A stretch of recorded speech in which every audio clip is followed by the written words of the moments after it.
అబ్బా ఏంటో టైం అయిపోతుంది ఒక పక్కన. నిన్న ఒక పెద్ద ఆయన వచ్చి ఒక పెద్ద ఈవెంట్ కాంపిటీషన్ పెట్టాలమ్మా, జీవకిరీటం కాంపిటీషన్ ఉంది, నీకు తెలిసిన గొప్ప వాళ్ళందరినీ పిలుచుకొని కూర్చోబెట్టు, వాళ్ళకి పెద్ద పోటీ పెడదాం అన్నాడు. నేను తయారైపోయాను, ఈవెంట్ కండక్ట్ చేద్దామంటే ఎక్కడ పని అక్కడే ఉంది. ఈ శ్రీనుని ఎందుకు పెట్టుకున్నాను పనిలో? నా దగ్గర బడ్జెట్ లేదు, తక్కువ డబ్బులు పని చేస్తాడని పెట్టుకున్నాను. ఒక్క పని చేయడు, ఆ మూల కూర్చొని ఎక్కడో ఏదో పుస్తకం చదువుకుంటూ ఉంటాడు. శ్రీను శ్రీను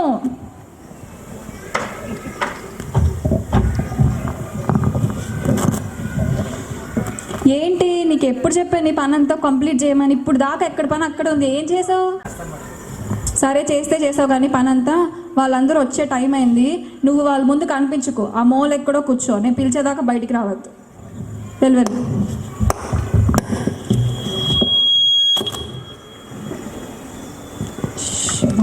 హలో సిస్టర్, రేపు సర్జరీ ఉంది కదా, ఆ పేషెంట్ టెస్ట్లన్నీ చేయించి రిపోర్ట్స్ తెప్పించండి. ఇక్కడ జీవకిరీటం అన్నారు, ఎక్కడండి? పోటీ ఇక్కడే పెడుతున్నామండి. ఇంతకీ మీరెవరు? నేను తెలీదా? డాక్టర్ సూదుల శాలినిని. నేను MBBS PhD MD కార్డియో చేశాను. హార్ట్ సర్జనా అంటే మీరు? అవును, నా పేరు న్యూస్లో మారుమేకపోతుంది. అంటే తెలియదు మేడం, మా తాతకి రకరకాల జబ్బులు వచ్చాయి కానీ గుండె జబ్బు ఎప్పుడు రాలేదండి, అందుకనే మీ గురించి తెలియలేదు. ఎన్ని ప్రాణాలు నిలబెట్టాను నేను, ఎక్కడ చూసినా నా పేరే. సూదులు శాలిని అంటుంది, నిలబెట్టిందో గాల్లో కల్పిస్తుందో ఆవిడకి తెలుసు. సరే కానీ తొందరగా కానివ్వండి, నాకు ఇంకా చాలా సర్జరీస్ ఉన్నాయి అటెండ్ అవ్వాల్సినవి. ఇస్తాం. మీరు వెయిట్ చేయండి మేడం, ఆ ముందు కుర్చీలో కూర్చోండి. ఎక్కడ నేను వస్తారమ్మా, టక్కా టక్కా టక్కా సౌండ్లు. ఎవరు? Hello, excuse me. మీరు చెప్పండి మేడం, ఎవరు మీరు? ఇక్కడ ఏదో కాంపిటీషన్ జరుగుతుందన్నారు. అవునండి, ఇక్కడే జరుగుతుంది. మీరెవరు? నేనెవరో తెలీదా? Miss universe. నాకు ఎన్ని క్రౌన్స్ వచ్చినాయో తెలుసా? కనిపిస్తుంది మేడం, కానీ ఈ క్రౌన్ ఇంతకు ముందు మేము ఎప్పుడు ఇవ్వలేదండి. అందుకే నాకు ఎంతమంది ఫాలోవర్స్ ఉన్నారు తెలుసా? నేను కానీ ఒక పోస్ట్ పెట్టాను, నాకు ఎన్ని లైక్స్ ఎన్ని షేర్స్ వస్తాయి తెలుసా మీకు? అవునా? అయ్యో, నేను మిమ్మల్ని ఇన్స్టాగ్రామ్ లో ఫాలో అవ్వట్లేనట్టుంది. Please touch up. కూర్చోండి మేడం. ఈవిడేంటి ఊడ్చుకుంటూ వచ్చేసి? మేడం మీ చున్నీ. ఎక్స్క్యూజ్ మీ, మీరు చెప్పాల్సిన అవసరం లేదు, ఇక్కడ ఏదో కాంపిటీషన్ జరుగుతుందంట. అవును మేడం, జరుగుతుంది. ఇంతకీ మీరెవరు మేడం? పేరు రాసుకోండి. నేనెవరో తెలీదా?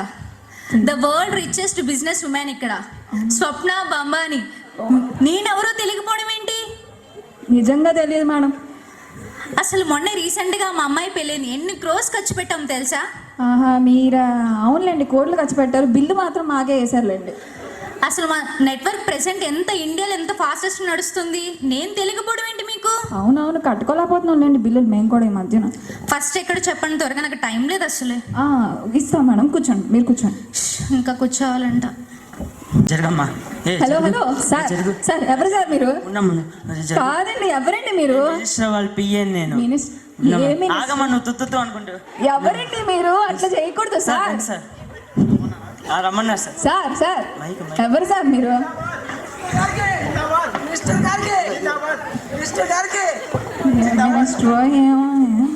మన గురించి మొత్తం చెప్పాను. ఇక్కడ ఏదో కిరీటం ఇస్తున్నారంట. అవును సార్, ఇస్తున్నారు. ఇంతకీ మీరెవరు? చెప్పానన్నావు కదరా. అంటే అంత చెప్పా కదా, కొద్దిగా కన్ఫ్యూజ్ అయినట్టున్నారు. నాకేం చెప్పలేదండి. అదే అండి, కన్నాల కనకారావు గారు. కన్నాల కనకారావా? నువ్వేం చెప్పావో ఏమో గానీ నా డబ్బు నేనే కొట్టుకుంటాను. ఇటు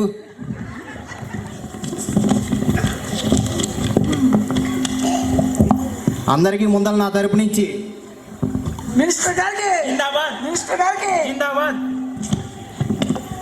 మీకోసం ఎన్నో పథకాలు ప్రవేశపెట్టాను పార్లమెంట్లో. ఒకటి చెప్తాను వినండి. బ్రతికొండగానే సమాధులు కట్టించడానికి పార్లమెంట్లో బిల్లులు ప్రవేశపెట్టాను. అది సంగతి. అంతే, ఇంట్లో కనిపించిన వాళ్ళు కూడా మొత్తం సమాధుల్లో కనిపిస్తున్నారు ఈ మధ్య. అది ఇంకా ఎన్నో చేశాను. కిలో బియ్యం రూపాయి ఉంటే మీ దగ్గర చిల్లర ఉండదని 100 రూపాయలు చేశాను. ఈ రోజు 100, రేపు 1000. ఇంకా ఎన్నో చేశాను. పెన్షన్ మీరు 500 జోబీలో మోయలేరని, ఎలా ఖర్చు పెట్టాలో మీకు తెలియదని 200 చేసేసాను. జిందాబాద్ జిందాబాద్. 200 కూడా బరువు అయిపోద్ది, 50 రూపాయలు చాలే అంటాడు ఏదో రోజు. కన్నాల కనకారావే. ఇక్కడ ఏదో కిరీటం ఇస్తున్నారంట, ఇస్తే మేము వెళ్ళిపోతాం. ఇస్తాం సార్, కానీ మీరు కొంచెం వెయిట్ చేయాలి. కూర్చోండి సార్. ఏడి నా పిఏడి? ఇక్కడ ఏదో మనకి స్పెషల్ కుర్చీ ఇవ్వలేదా? వీళ్ళతో నేను కూర్చోవాలా? అంటే వీళ్ళందరితో కూర్చుంటే మనకి పేరు వచ్చింది కదండి, కూర్చుని పోయి. సరే, పాపులారిటీ కోసం మనం ఏదన్నా చేద్దాంలే. అందరూ అలర్ట్ అవ్వాల్సిందిగా వేడుకుంటున్నాము. జీవ కిరీటం పట్టుకొని మన పెద్ద ఆయన వచ్చేస్తున్నారు. దేవుడి తర్వాత డాక్టర్ని ఆ దేవుడిలాగా కొలుస్తారు కాబట్టి ఆ జీవ కిరీటం నాకే. నాకే పెట్టండి, ఫాస్ట్గా పెట్టండి, నాకే ఇది. త్వరగా పెట్టండి, అది తెలుసు, అది నాకేని. త్వరగా. నువ్వు ఆగమ్మా, నీకు పెన్షన్ ఇస్తారులే కానీ నాకు పెట్టండి. శ్రీను, అదేంటి మనకి ఇవ్వకుండా పనులకి ఇస్తున్నారు? అరే పిఏ, నేను 100 కోట్లన్నా ఖర్చు పెడతా, నాకు ఆ కిరీటం కావాలరా. ప్రభా, నాకా ఈ జీవి కిరీటం? నేను ఏమాత్రం యోగ్యుడిని కాదు. ఎన్నో పాపాలు చేశాను, ఎన్నోసార్లు దారి తప్పిపోయాను. నేను ఏమాత్రం యోగ్యుడిని కాదు ప్రభు ఈ కిరీటానికి. శ్రీను, ఎవరైతే నన్ను నమ్మి పాపాలు ఒప్పుకొని మారుమనసు పొంది రక్షణ పొందుతారో, నిజంగా మారిపోయిన జీవితంతో జీవిస్తారో వాళ్ళదేనయ్యా ఈ జీవి కిరీటం. ఇదిగో ఇది నీకే.